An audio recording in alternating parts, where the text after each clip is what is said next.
Evet arkadaşlar, Van uçamıyor. Gerçekten büyük bir mağduriyet yaşıyoruz. Rize'de biliyorsunuz, malumunuz, bir yıl önce bir havaalanı açıldı. Nüfusu 300 bin, bizim bir ilçemiz kadar ve günlük 11 tane uçağı var. Arkadaşlar, Van'dan Ankara'ya günde 6 tane uçak vardı. Metropollere günlük 23-24 tane, haftanın bazı günleri 23, bazı günleri 24 tane uçak vardı. Nüfusumuz arttı ama uçak sefer sayılarımız düştü. Lütfen devlet yetkililerimiz sesimizi duysunlar. İnsanımız çok büyük mağduriyet yaşıyor. Sizlerden ricamız, sesimizi duyurun. Biz bugün Van bileşenleri olarak sivil toplum örgütleri, siyasi partilerimizin aktörleri burada toplandık. Sesimizi duyurmak için. Geldiğiniz için hepinize çok teşekkür ediyorum. Aramızda söz almak isteyen arkadaşlarımız var. Benim söyleyeceklerim bu kadar. Çok teşekkür ediyorum. Van'a uçak seferlerinin yapılmaması, Van dışarıya ticaretini, işini takip etmek için maalesef araç kullanmak zorunda ve bu 2 gün, 3 gün zamanını alıyor. Van'ın uçak seferlerinin az olması arkadaşlar, Van'da konaklama sektörünü iflasa uğrattı. Van'da diğer platformlarda hizmet veren bütün işletmecileri adeta kilit vurdurttu.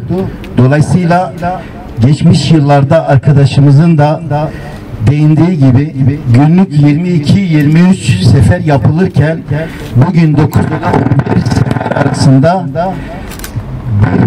1.200.000 nüfuslu Van şehrine, Van halkının ihtiyacına cevap veremiyor. Bugün bu alanda Van'ın elleri ve halkının bir araya gelme nedeni var. Derdimiz var. Her yıl kaderimizmiş gibi özellikle yaz aylarında bizlere reva görülen Van'a hapsolma zulmüne uğratılmışlığımız var. Bakın arkadaşlar, resmi olarak 1 milyon üzerinde olan nüfus sayısı çevre illerden ve İran'dan gelen turist sayısının eklediğimizde 2 milyonu bulan nüfusa sahip bir ile hafta içi farklı günlerde 9, 10 veya 11 adet uçağı indiren ve bu sayıyı yeterli gören akıl fukarası zihniyete diyoruz ki akla hayale sığmayan bu sevdanızdan vazgeçin.